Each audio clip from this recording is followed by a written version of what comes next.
Today I am going to tell you guys about cholera toxin and about its signaling, how cholera toxin causes cholera diseases within our body. तो जो cholera होती है ये एक infectious disease होती है, ये हम सबको पता है, जो कि किसी भी कंटामिनेटेड फूड एंड वाटर को इनटेक करने से या लेने से अगर उसका कंटामिनेशन हम तक आया है देन हमें कॉलेरा डिजीज़ होने के पूरे चांसेस होते हैं। इसमें क्या होता है, इसमें वाटरी डायरिया होती है जिसकी वजह से हमारी बॉडी में डिहाइड्रेशन हो जाता है, और अगर ये ट्रीट नहीं किया गया टाइमली तो इससे डेथ भी हो सकती है लोगों की। और ये वही जो मैंने बताया है कि कंटामिनेटेड फूड्स की और वाटर की ड्रिंकिंग की वजह से और ईटिंग की वजह से होता है। और कौन से बैक्टीरियम हैं जो रिस्पॉन्सिबल है या कौन सा ऑर्गेनिज्म है जिसकी वजह से ये डिज़ीज़ होती है, वो है विब्रियो कॉलेरी। अब विब्रियो कॉलेरी जो है इसके बारे में कुछ पॉइंट्स लिखे गए हैं, वो है कि ये एक ग्राम नेगेटिव बैक्टीरिया होता है, ये कॉमा शेप्ड बैक्टीरियम है। The bacterium's natural habitat is brackish और सॉल्टी वाटर। अब ब्रैकिश वाटर या सॉल्टी वाटर में ये रहता है, ये इसका नेचुरल हैबिटेट है। देन अब हम बात करेंगे कोलेरा टॉक्सिन के बारे में। कोलेरा टॉक्सिन जो होता है इसको हम कोलेराजेन कहते हैं, एंड समटाइम्स इसे हम एब्रीवेट करके जो लिखते हैं वो CTX और CT के फॉर्म में लिखते हैं। It is enterotoxin secreted by bacterium. ये बैक्टीरियम विब्रियो कॉलेरी सिक्रीट करता है इसको, ये एक एंटेरोटॉक्सिन है। अब genes for cholera toxin are present on the integrated fast genome. इसका मतलब ये हुआ कि जैसे विब्रियो कॉलेरी की नॉर्मल स्ट्रेन्स में ये कैपेबिलिटी नहीं होती कि वो कॉलेरा डिज़ीज़ को कॉज करें, बिकॉज उनके पास वो पर्टिकुलर जीन नहीं है जो कि कोलेराजन या कोलेरा टॉक्सिन को बनाती है, प्रोड्यूस करती है। तो ये जीन आता कहाँ है फिर विब्रियो कॉलेरी में, ये चीज़ हमें देखना है। तो जो बैक्टीरियोफाजेस होते हैं, हमें अच्छे से पता है कि बैक्टीरियोफाज एक ऐसे वायरस होते हैं जो कि बैक्टीरिया को इन्फेक्ट करते हैं और अपना फाज का जो DNA है उसको कभी कभी इंटीग्रेट भी कराते हैं बैक्टीरियम्स के DNA से, और उसके बाद उसमें जो भी मल्टीप्लिकेशंस वगैरह होते हैं उनमें, तो वो अपना साथ में जो बैक्टीरियोफाज रहता है उसके भी DNA को वो मल्टीप्लाई करके अपने डॉटर्स को मतलब ट्रांसफ़र करते रहते हैं। तो इसी तरह से हमें देखना है कि इंटीग्रेटेड फास्ट जीनोम जो होगा उसी में सिर्फ कोलेरा टॉक्सिन प्रोड्यूसिंग जीन्स होंगी जो कि आगे चल के कोलेरा डिजीज़ के लिए रिस्पॉन्सिबल होगा। मीन्स कहने का ये मतलब हुआ कि विब्रियो कॉलेरी के अगर कोई नॉर्मल स्ट्रेन है जो कि इन्फेक्ट नहीं हुआ है बैक्टीरियोफाज से, तो वो रिस्पॉन्सिबल नहीं होता है, वो कैपेबल नहीं होता है कोलेरा डिजीज़ कॉज करने के लिए, बिकॉज उसमें कोलेराजेन या कोलेरा टॉक्सिन का जीन ही नहीं होगा। तो वो कैसे किसी को कोलेरा डिजीज़ कॉज करने के लिए रिस्पॉन्सिबल होगा।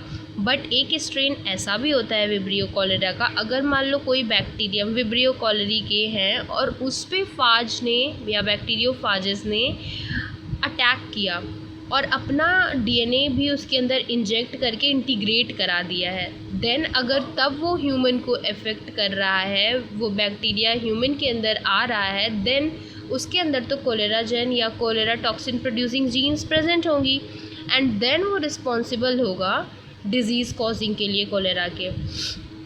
आई होप यू मतलब आप लोग को ये समझ में आया होगा, यू गॉट इट। अब द नॉर्मल विब्रियो कॉलेरा, यहीं पे ये चीज़ें मैंने ये समझा रखी हैं, you can pause it and you can make notes of it. The gene encoding the cholera toxin is introduce into Vibrio cholera by the horizontal gene transfers के थ्रू।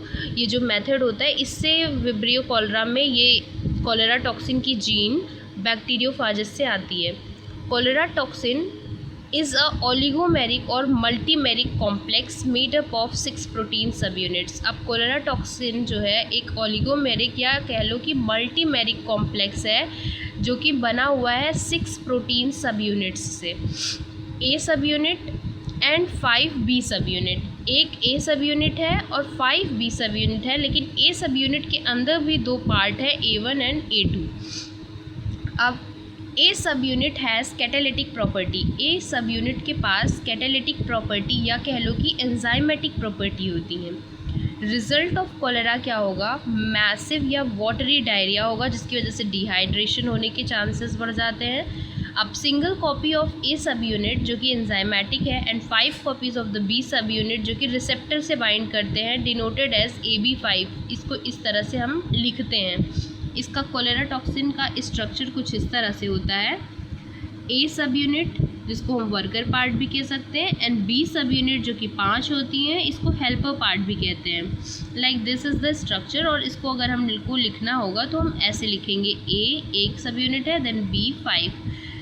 देन अब अगर कोलेरा डिजीज़ की बात करें तो इस case में ligand क्या है? Cholera toxin. रिसेप्टर जिस पे ये टॉक्सिन जाके बाइंड करेगा उसका नाम है गैंग्लियोसाइड्स रिसेप्टर, जो कि एंटेरोसाइट्स या जो हमारी इंटेस्टाइनल सेल्स होती हैं उसके ऊपर के सरफेस पे प्रेजेंट होते हैं। देन है target cell, intestinal epithelial, as मैंने पहले ही आपको बता दिया है। On which the ganglioside receptor is present, जिसके ऊपर गैंग्लियोसाइड रिसेप्टर प्रेजेंट होते हैं। Gangliosides are present and concentrated on cell surface. ये सेल की सरफेस है तो उसके ऊपर गैंग्लियोसाइड रिसेप्टर होते हैं, जिसपे ये पार्ट जाके हमारा जो बी सब यूनिट का है, ये 5 पार्ट्स, ये जाके उस पर अटैच हो जाते हैं।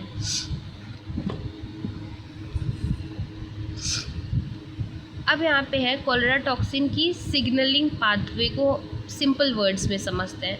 पहला स्टेप क्या होता है? Binding to intestinal cells. अब इंटेस्टाइनल सेल्स के ऊपर ही गैंग्लियोसाइड रिसेप्टर्स पाए जाते हैं, जिसके ऊपर ये हमारी कोलेरा टॉक्सिन रीच करती है। पहले स्मॉल इंटेस्टाइन में जाएगी, पहले तो विब्रियो कोलेरा से हमें इन्फेक्शन होगा, देन वो टॉक्सिन बनेगी, देन वो टॉक्सिन आएगी हमारे स्मॉल इंटेस्टाइन के सेल्स के पास और उस पर जो गैंग्लियोसाइड रिसेप्टर्स होंगे उस पर उसका वो जो 5 बी सब यूनिट्स है वो बाइंड करेगा GM1 गैंग्लियोसाइड रिसेप्टर से इंटेस्टाइनल एपिथेलियल सेल्स पे। Epithelial means outer surface cells जो होती हैं। देन है एंट्री इनटू द सेल। अब सेल के अंदर फिर वो जाएगा। After binding the toxin enters the cell through endocytosis. Endocytosis के थ्रू वो सेल्स के अंदर एंटर करेगा।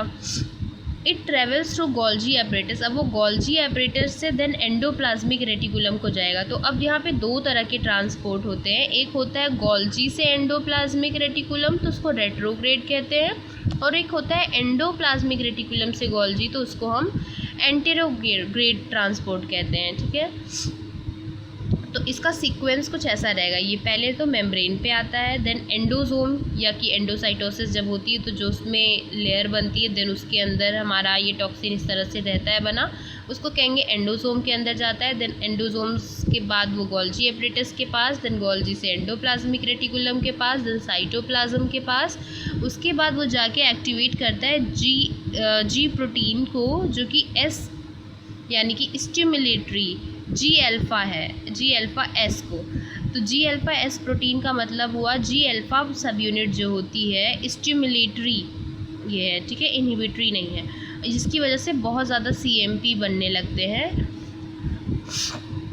अब एक्टिवेशन ऑफ ए सब यूनिट। द ए सब unit splits into A1 and A2।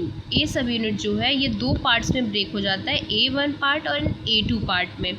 A1 part जो है ये एंटर करता है साइटोप्लाज्म में और एक्ट करता है एज एन एंजाइम की तरह। ये एक्ट करता है ADP राइबोसाइल ट्रांसफेरेज एंजाइम की तरह ये काम करता है। फिर 4th स्टेप है इफ़ेक्ट ऑन सेल सिग्नलिंग। अब सेल सिग्नलिंग पे इसका क्या इफेक्ट पड़ेगा? Normally a protein called GS alpha जो कि G प्रोटीन है activates adenylate साइक्लेज only for short time. सिर्फ बहुत छोटे ड्यूरेशन के लिए एडिनाइलेट साइक्लेज को एक्टिवेट कराता है मीन्स। उसके बाद व्हाट कोलेरा टॉक्सिन डज। अब कोलेरा टॉक्सिन अगर एंटर करता है इनकेस एंटेरोसाइट्स के अंदर तो वो क्या करता है, तब A1 सब यूनिट लॉक करता है GS अल्फ़ा प्रोटीन्स को ऑन स्टेट में ही बाय ADP राइबोसाइलेशन स्टेप की वजह से वो ऑन ही रहता है। हमारा GS alpha protein on state में ही रहता है, जिससे एडिनाइलेट साइक्लेज स्टेज कंटिन्यूसली एक्टिव रहेगा। जब GS अल्फ़ा ऑन रहेगा तो एडिनाइलेट साइक्लेज कंटिन्यूस एक्टिव रहेगा, लेकिन पहले नॉर्मल कंडीशन में क्या होता था, शॉर्ट ड्यूरेशन के लिए एडिनाइलेट साइक्लेज एक्टिव होता था। फिर फिफ्थ स्टेप है CAMP लेवल इंक्रीजेस। अब CAMP लेवल बढ़ता है। फंक्शन ऑफ एडिनाइलेट साइक्लेज, क्या करता है एडिनाइलेट साइक्लेज का क्या फंक्शन होता है, ये ATP को CAMP में कन्वर्ट करता है। Continuous adenylate cyclase activity leads to very high CAMP inside the cell, जब बहुत ज़्यादा CAMP सेल के अंदर हो जाता है। फिर आयन चैनल के एक्टिवेशंस होते हैं। हाई CAMP एक्टिवेट करता है CFTR क्लोराइड चैनल को, और उसके बाद ह्यूज अमाउंट ऑफ, बहुत ज़्यादा अमाउंट में क्लोराइड आयंस मूव करते हैं इंटेस्टाइन के ल्यूमेन में, मीन्स की सेल्स के बाहर। Na+ एंड वाटर भी उसके साथ साथ ऑस्मोटिक इफेक्ट के थ्रू बाहर आते हैं, और कुछ तो इनको चार्ज भी बैलेंस करना रहता है, और दूसरा ऑस्मोसिस की वजह से ये बाहर आते हैं। देन अगर फिगर के थ्रू हम इस पूरे स्टेप्स को समझने की कोशिश करें तो ये कुछ ऐसा होता है। देखो ये A है, A सब यूनिट के 2 पार्ट होते हैं, A1 एंड A2, ये मैंने यहाँ पे मेंशन किया है। देन यहाँ पे मैंने लिखा हुआ है A सब यूनिट और B सब यूनिट। B सब यूनिट पे 5 पार्ट हैं, ये कोलेरा टॉक्सिन है। देन ये एंटेरोसाइट सेल है पूरी हमारी, ये पूरी हमारी एंटेरोसाइट सेल है, जिसके ऊपर यहाँ पे रिसेप्टर लगा हुआ है GM1 रिसेप्टर गैंग्लियोसाइड। देन यहाँ पे ये B पार्ट आके बाइंड करेगा, बाइंड करने के बाद ये एंडोजोम्स बनते हैं, एंडोसाइटोसिस होगी और रेट्रोग्रेड ट्रांसपोर्ट होगा, मींस गोल्जी से एंडोप्लाज्मिक रेटिकुलम के थ्रू ये आ रहे हैं। और देन ये जो A पार्ट होता है ये दोनों पार्ट में स्प्लिट हो जाता है, A1 एंड A2। फिर A1 जो होता है ये हमारा ER में जाके और देन वो साइटोप्लाज्म में आता है, और फिर वो जाता है यहाँ पे एडिनाइलेट साइक्लेज के साथ बाइंड है GTPase एक्टिविटी इसमें होती है। G प्रोटीन है, ये G-alpha-S सब यूनिट है, यहाँ से ये जाके अटैच हो जाएगा A1, और क्या कॉज करेगा, ADP राइबोसाइलेशन। अब reaction performed by A1 to activate G-alpha-S and locks it in its active state. ADP ribosylation से ही हमने पढ़ा कि G-alpha-S जो है ये लॉक हो जाती है अपने एक्टिव स्टेट में, जिससे बहुत ज़्यादा अमाउंट में CAMP बनता है। ये काम ये करेगा। ये पहले तो ये जिसके पास GTPase एक्टिविटी थी, लेकिन A1 के बाइंड होते ही ऐसा कुछ नहीं है। Activity of G protein is inhibited by ADP राइबोसाइलेशन। यही चीज़ अभी मैंने समझाई कि पहले इसके पास GTPase एक्टिविटी थी, बट जैसे ही A1 आके बाइंड करता है ADP राइबोसाइलेशन की वजह से ये GTPase एक्टिविटी इसकी हट जाती है। और उसके बाद ये एक्टिव एडिनाइलेट साइक्लेज एंजाइम है। अब इसका काम हमने आगे पढ़ा कि इसका फंक्शन होता है ATP को CAMP या साइक्लिक AMP में कन्वर्ट करना। तो अब हाई अमाउंट सेल के अंदर, एंटेरोसाइट के अंदर CAMP बनने लगा। अब हाई अमाउंट CAMP जो है ये एक्टिवेट करता है प्रोटीन काइनेज A को। अब जो प्रोटीन काइनेज A है ये फॉस्फोराइलेट करता है CFTR चैनल को, जिसकी वजह से एंटेरोसाइट्स या इंटेस्टाइनल सेल्स के अंदर से क्लोराइड आयन बाहर मूव करते हैं, H2O बाहर मूव करता है, K+ बाहर को मूव करते हैं, कार्बन और HCO3 बाइकार्बोनेट जो है वो बाहर आता है, और इसकी वजह से वाटरी डायरिया होता है, क्योंकि जब ये सारे आयंस बाहर आते हैं तो वाटर भी ऑस्मोसिस के थ्रू फॉलो करता है इन्हें। तो अब ल्यूमेन में इंटेस्टाइन के बहुत सारा वाटर हो जाता है। अब जो पेशेंट होगा उसको वाटरी डायरिया होगा। तो अब आई थिंक कि आप लोग को समझ में आया होगा कि mode of action of cholera toxin कैसे वर्क करता है हमारे बॉडी के अंदर।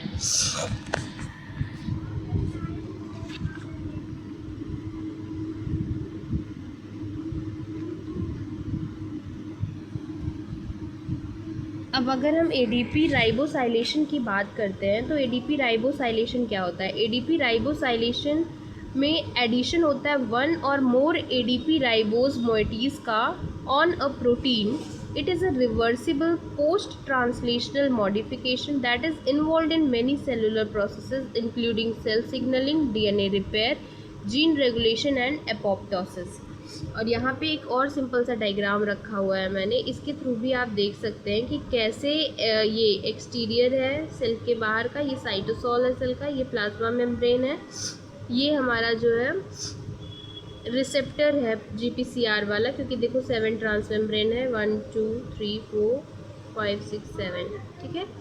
तो अब लाइगेंड आके यहाँ बाइंड करता है और देखो ये यहाँ पे 5 सब यूनिट हैं बी वाली, और अब ये जो है ये एक्टिवेटेड स्टेट है क्योंकि GTP से बाइंड होके अल्फ़ा जो है ये दूर आ गया है एंड बीटा गामा अलग सेपरेट हो गए हैं। तो ये एक्टिवेटेड स्टेट है जी प्रोटीन की, ठीक है। क्योंकि अगर इनएक्टिवेटेड होता ये तीनों आपस में अटैच रहते और यहाँ पे GDP बाइंड होता इंस्टेड ऑफ GTP। अब ये है इफेक्टर एंजाइम, ये दोनों इफेक्टर एंजाइम के पास जाएंगे जो कि एडिनाइलिल साइक्लेज या एडिनाइलेट साइक्लेज भी इसको कहते हैं, वहाँ जाता है एंड देन एक्टिव करता है इफेक्टर को, जनरेट सेकेंडरी मैसेंजर जिसको कि हम CAMP बोलते हैं।